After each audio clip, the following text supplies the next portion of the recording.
the real story I'm going to tell you right now is the basis for that film.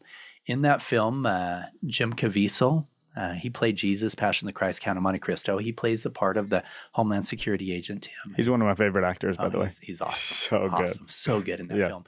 And the actor who plays me is actually a producer of the film. His name is Eduardo Verástegui. And because when we filmed the film, I was still undercover, and so he couldn't play Paul Hutchinson. So he plays Pablo Delgado, the billion-dollar fund manager who quits his job to go help rescue kids. And it's a beautiful film. And it starts out with the Homeland Security and trying to find these children. We actually took 8 different missions that we did and brought them all together into this same storyline. But everything in that film happened, whether it was by some of our operators or myself or Tim or others. Everything actually happened. We just brought it all into one storyline with what Jim was doing there, which was powerful. And so here's where I came into the picture.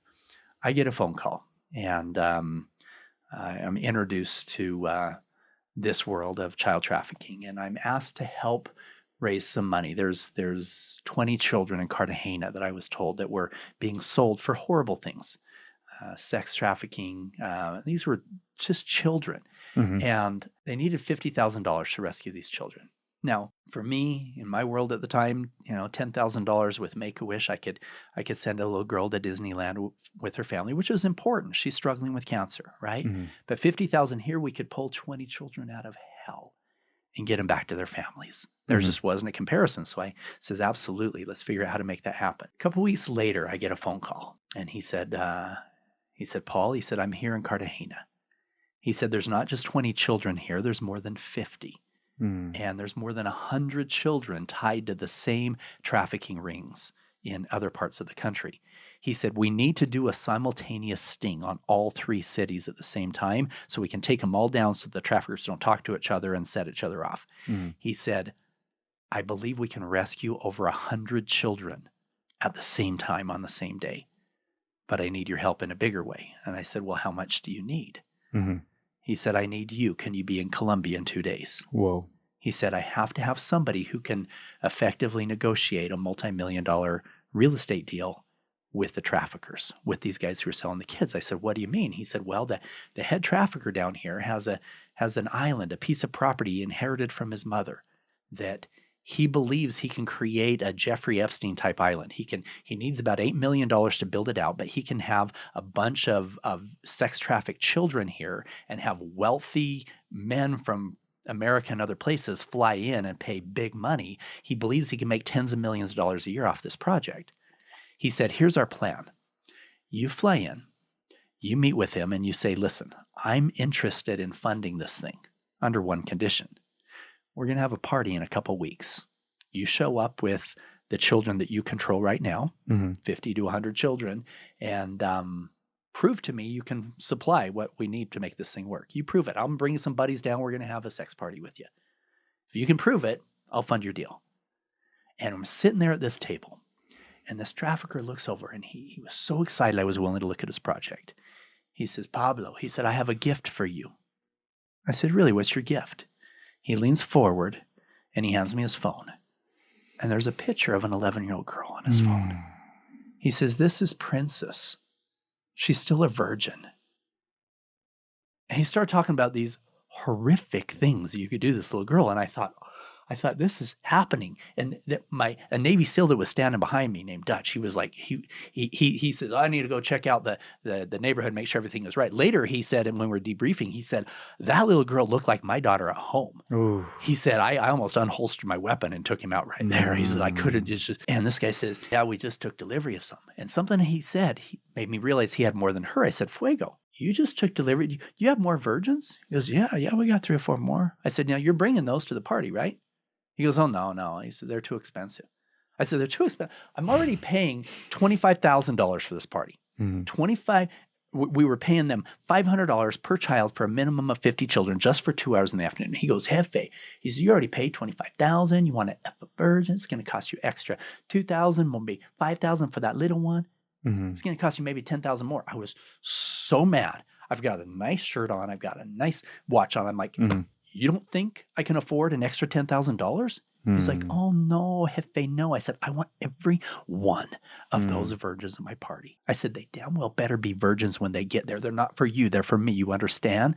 The stupid little smile on his face. Because we had to get him out too, right? Yeah. He goes, oh yeah, Jefe, I understand. So 2 weeks later, we fly back in.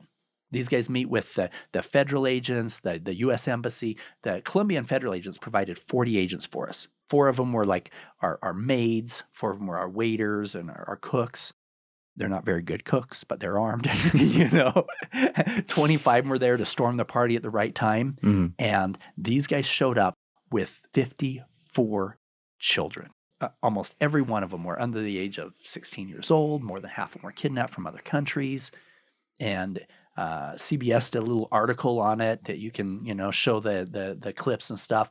But these guys showed up with all these children. We put the children in a separate place in the house, and here's what was super powerful. We were sitting there. We were supposed to, once we have undercover cameras, so they're catching all of the information and whatever. So the children never have to stand trial, right? We have these traffickers on camera saying exactly why the kids were there and exactly what they're willing to do, et cetera. So we have all the evidence necessary. After we have all of that on camera, we were supposed to give a sign, order some tequila or something to the waiters. They're supposed to go back, radio. 22 minutes later, these guys storm the party and everybody gets arrested and rescue the kids. We give this sign. Nothing happens. 2 minutes, 5 minutes, 10 minutes, right?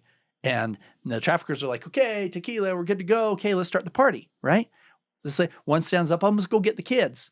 Let's start having the party. And one says, I'll go get the cocaine. And I'm like, we didn't know what was going on. Now, what happened is the lady who was in charge of the Child Protective Services was supposed to be there on the boat with the agents who were coming in. She missed the boat, missed her alarm or something that morning. And so she had called and said, don't do this thing till I get there. It was 45 minutes after we had given the sign that they actually showed up. So now, here's the challenge. What do you do in that 45 minutes? Because they're ready to bring the kids out. You can't blow your cover right there. How do you deal with that, right? And so they stand up, hey, let's go get the kids. And this was a divine blessing that I had the opportunity to be there. It wasn't anything special about me, but I have negotiated a whole bunch of business plans, right? And so I said, guys, you know what? If you bring those kids out and stuff, I'm going to be partying I'm going to be, especially that cocaine, I'm going to be screwed up for the next couple of days. I'm loving. You guys just proved to me that you could do what I told you to do. So why don't we do this? Bring out a piece of paper instead. Let's draw out this business plan, right? I'm telling you, this was the darkest plan you can imagine. And Sean Reyes, our Attorney General, it was before he was AG, he was there and he was translating a lot of this. Ask him this question. It was dark. Here's what was scary. This business plan penciled. It penciled. We asked how much for a child and how much for an American child, how much for a Colombian child, how much whatever. And we put all these down, how much you renting them out for. And it was tens of millions of dollars a year coming in off of this project that they had put together. And we learned a lot, really dark stuff that I don't even want to talk here about what they would do to the kids and everything else.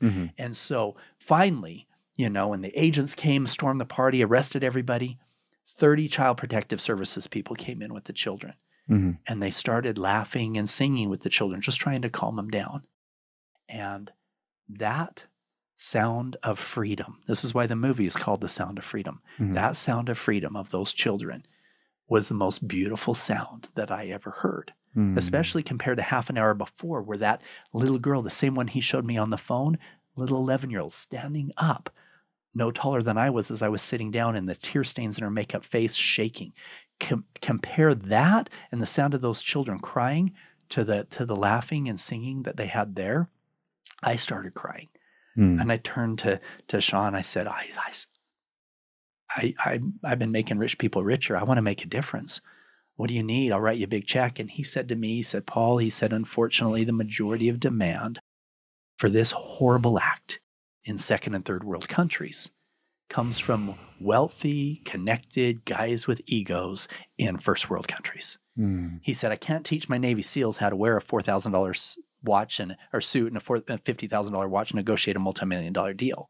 He said, and I don't know of any ultra successful business owners who's had the training that you've had. He said, if you're willing to be the bait, I'll change your whole life. And so since that time, I have been involved with or led over 70 undercover rescue missions in 15 countries, and just finished the last ones last year. And I can talk in detail about some of those rescues, some of them where we got arrested for real by them and by the wrong cops, and all kinds of crazy stories there.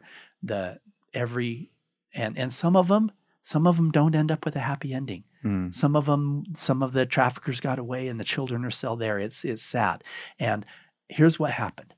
10 years ago, when I was on that first rescue mission, and that little 11-year-old standing in front of me with the tear stains on her makeup face, looking at me like I was the devil, I made a commitment to myself and to God at that moment that I would do everything in my power to eradicate that from the face of the earth. There was nothing more evil that I could think of than somebody selling an 11-year-old virgin to a stranger for something like that. I couldn't imagine that was, and at the time it was estimated somewhere around 8 million children were in that situation. And so I thought, whatever it takes, I'm going to raise money. I'm going to do undercover. What do I need to do to make this go away for good? And what happened is the end of last year, we had just finished up some rescue missions in Ecuador. Took down 6 different rings down there, rescued a bunch of kids. And I looked at the numbers and I realized there's more children being sold today than there was 10 years ago. And so I asked myself, Paul, if your goal in your life is to eradicate this from the face of the earth, then going undercover and pulling 20 children out at a time is not fixing the problem. So for a long time, I thought, okay, what is the symptom? These are all symptoms. What is the cause? What is the cause? And for a long time, I thought maybe the cause was pornography addiction. When you take a woman from a divine feminine to an object and you go down a dark road and you get addicted and then you need something harder to have that same fix, and some people it's younger and younger, maybe that's the cause of it. I've realized that even that is a symptom just like trafficking, right? There's a deeper cause to all of it. One child being sold is unacceptable. 8 million is beyond comprehension. But that's a tiny number compared to the real problem. Here's the real problem.